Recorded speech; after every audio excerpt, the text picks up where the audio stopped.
¿No os parece ridículo el debate acerca de cómo llamar el rearme de Europa? ¿No os da la sensación de que estamos en manos de gente realmente muy pequeña? ¿No tenéis a veces la impresión que esto va de crear, yo diría que debates inservibles para tapar lo que realmente importa? Esas cortinas de humo que tanto les gustan en Europa. El modo en el que nos roban, nos expolian o nos enfrentan los unos a los otros mientras discutimos cosas que no importan tanto. Estamos en un barrizal donde los cerdos suelen moverse muy bien. Están como en casa. Ahora la Comisión Europea ha perfeccionado el arte de convertir el déficit en un espectro. Todos hablan de él, pero nadie lo ve. Mientras debates semánticos sobre si llamar rearme a los 800.000 millones para defensa distraen a la opinión pública, Bruselas ejecuta una jugada maestra: excluir ese gasto del cálculo del déficit. Esa decisión, presentada como una necesidad geopolítica, en realidad activa un mecanismo de transferencia de riqueza silenciosa, de los bolsillos de los ciudadanos a las arcas del complejo militar industrial. Todo eso con efectos inflacionarios comparables a los de los shocks petroleros de los 70. Quédate, porque vamos a analizar si esta creatividad contable es algo sin importancia o un mecanismo de empobrecimiento imparable. No te vayas, que lo de hoy también te interesa.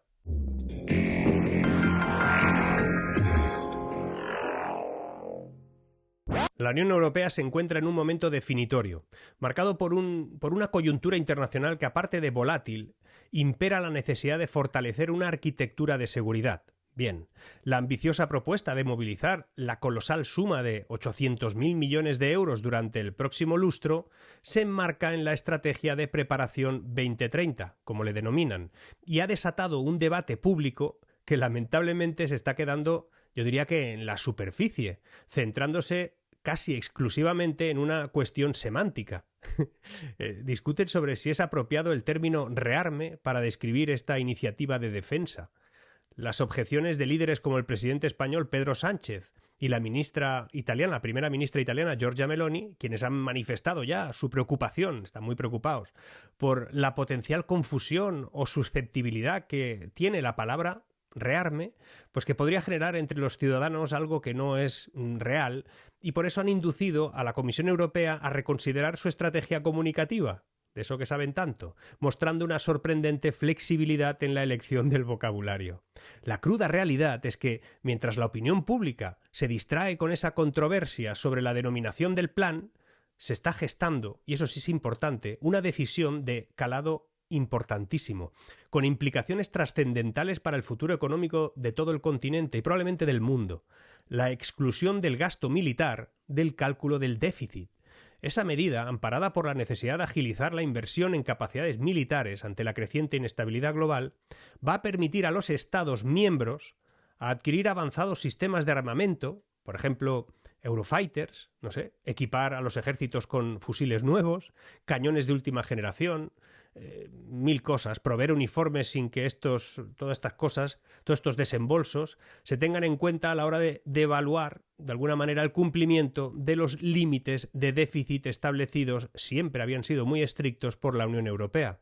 Y en su contraste, que no deja de ser paradójico, inversiones que serían, yo diría que fundamentales para el bienestar y el progreso social, como es la adquisición, prótesis médicas para mejorar la calidad de vida de cada uno de nosotros, la construcción y mejora de infraestructuras educativas para garantizar, yo diría, un futuro mejor y con más conocimiento a las nuevas generaciones, la expansión y modernización de redes ferroviarias y de comunicación para que se fomente esa movilidad sostenible de la que tanto hablan, o incluso el pago de los salarios de los empleados públicos, que cada vez son más y que sostienen también, es cierto, el estado del bienestar. Todo eso seguirá estando rigurosamente sometido a los estrictos límites fiscales impuestos por Bruselas, pero lo otro no. Déjame recordarte que este vídeo está apadrinado por Trade Republic, el neobanco alemán presente en 17 países y que ya ha alcanzado la cifra increíble de 8 millones de clientes y los no menos importantes 100.000 millones en activos. Con Trade Republic puedes invertir en múltiples productos y ganar un 2,53% anual con el dinero que tengas en tu cuenta, sin condiciones y con un pago mensual proporcional en base a lo que te pueda dar durante todo el año. Si quieres una plataforma fácil de usar, con tarifas bajas y con gran variedad de activos, pues Trade Republic es para ti. Escanea el QR de la pantalla o sigue el link que también te he puesto en la descripción para que de este modo en Trade Republic sepan que vas de mi parte. Puedes empezar hoy mismo. Pero volvamos. Y llegamos ahora al tema. El tema es la contabilidad creativa, que se convierte ahora en una arma de destrucción masiva. Ya veréis. El Fondo Monetario Internacional define la deuda oculta como obligaciones financieras no declaradas que socavan la estabilidad económica. Pues bien, la Unión Europea acaba de institucionalizar ese concepto al clasificar el gasto militar como inversión estratégica excepcional, una categoría fiscal que así permite evitar los límites del Pacto de Estabilidad. Es un truco. Pero la paradoja es interesante, porque mientras un hospital público español recorta en quirófanos para cubrir el techo de déficit, ese 3%, pues la Unión Europea permitirá que Alemania compre 35 cazas F-35 sin que esa compra figure en su contabilidad nacional. La inflación, ese impuesto regresivo que castiga a los más pobres, se alimenta precisamente de esa dualidad. Ya lo veréis. Vamos a ver algunos ejemplos históricos de estas prácticas en el contexto internacional que nos explicará muy bien lo que nos va a pasar. Durante las décadas de 1980 y 90, Estados Unidos debatió la enmienda de presupuesto equilibrado, propuesta que pretendía obligar constitucionalmente al gobierno federal a equilibrar sus cuentas de forma anual. Sin embargo, una cláusula clave permitía la exclusión de ciertos gastos militares o estratégicos en situaciones de emergencia nacional. Guerras, por ejemplo, Vietnam. Esa flexibilidad generó ciertas controversias en su día respecto a qué gastos debían considerarse legítimamente excepcionales o cuál sería el límite de esa práctica. Ya sabemos lo que pasó. En 1997, el Pacto de Estabilidad y Crecimiento Europeo también estableció criterios fiscales muy estrictos, las reglas fiscales para los países miembros, limitando el déficit público al 3% del PIB. Sin embargo, este pacto permitió excepciones relacionadas con inversiones estratégicas en infraestructura crítica, por ejemplo. Algunos países europeos utilizaron esa cláusula para justificar gastos públicos sustanciales en proyectos específicos, algunos de aurora boreal y de vergüenza ajena. Pero todo ello acabó conduciendo a ocasiones de niveles preocupantes de endeudamiento no registrado claramente en las estadísticas oficiales, y de ahí vienen algunas fases de inflación que no se entienden. La emergencia sanitaria global que provocó la pandemia generó también nuevas modalidades de exclusión de gastos fiscales, creando mecanismos financieros especiales o fondos extrapresupuestarios que no figuraron plenamente en las cuentas oficiales. Países de diferentes continentes también recurrieron a estos instrumentos para, por ejemplo, financiar paquetes masivos de estímulos económicos para cosas sanitarias, generando debates, por cierto, sobre la transparencia y la sostenibilidad fiscal y si eso tenía cierta equidad intergeneracional, porque todo esto lo van a pagar otros más adelante, nuestros hijos, nuestros nietos, ya sabéis. Ahora, especialmente debido al clima de tensión geopolítica creciente, pues se ha generalizado ya que muchos países pongan en exclusión ese gasto militar significativo y que no entre en el déficit público. Se argumenta que esas inversiones son necesarias para proteger la seguridad nacional en un entorno internacional inestable. Sin embargo, esta exclusión en realidad es un dilema económico y ético, pues favorece presupuestariamente a sectores frente a otros que podrían ser también esenciales, como la educación, la salud, el bienestar social, pero no se les tiene en cuenta. Pero como no se contabiliza es como si no existiera, pero sí existe. Existen implicaciones económicas y sociales muy detalladas, porque al excluir gastos específicos del déficit, la asignación de recursos se basa en criterios políticos o estratégicos inmediatos que no son análisis objetivos de costo-beneficio a largo plazo. Por ejemplo, un aumento significativo en el presupuesto de defensa sin contabilización completa pues va a reducir indirectamente inversiones necesarias en educación superior, en investigación tecnológica o en cosas que son fundamentales para la competitividad y el crecimiento económico futuro. Y si no lo hacen, si no bajan el gasto en nada, nos empobrecerán a todos.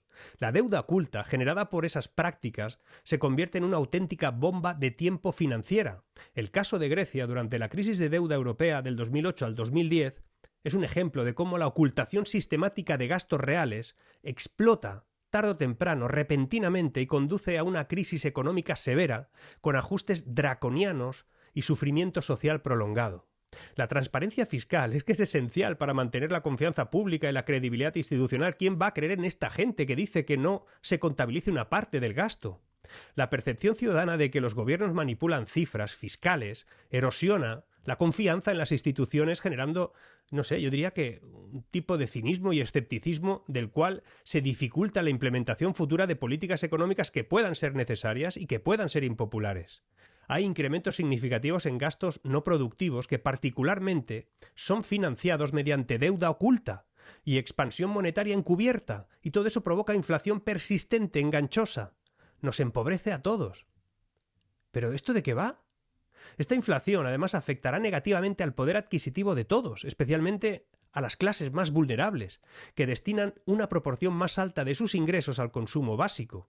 La combinación de inflación elevada y recortes en servicios públicos fundamentales tarde o temprano acabará o en más impuestos o en menos servicios, porque eso incrementará la desigualdad socioeconómica. Mientras hay sectores privilegiados que podrán proteger sus activos mediante inversiones financieras, bienes raíces, clases medias y bajas se enfrentarán a dificultades crecientes cada vez con una brecha social más grande y generando tensiones y conflictos sociales cada vez más a largo plazo. Pero vamos a ver qué teorías económicas, perspectivas teóricas, existen sobre déficit y exclusión fiscal para ver si eso funciona o alguien lo defiende. La hipótesis de la equivalencia ricardiana sostiene que los agentes económicos anticipan futuros aumentos impositivos derivados del déficit actual. Esto es así, y en consecuencia se aumentan sus niveles de ahorro, dicen. No obstante, esa teoría tiene limitaciones muy significativas en contextos reales porque esa información fiscal suele estar distorsionada, es incompleta, y eso pues ahora mismo ocurre con la exclusión del déficit. Una segunda teoría es la del keynesianismo estratégico, que dice que los déficits fiscales pueden actuar como motores de crecimiento económico durante periodos de recesión mediante inversiones estratégicas con efectos multiplicadores. Lo que pasa que la exclusión semántica de gastos no justificadas por razones estrictamente económicas, al final, reduce la eficacia de esa política.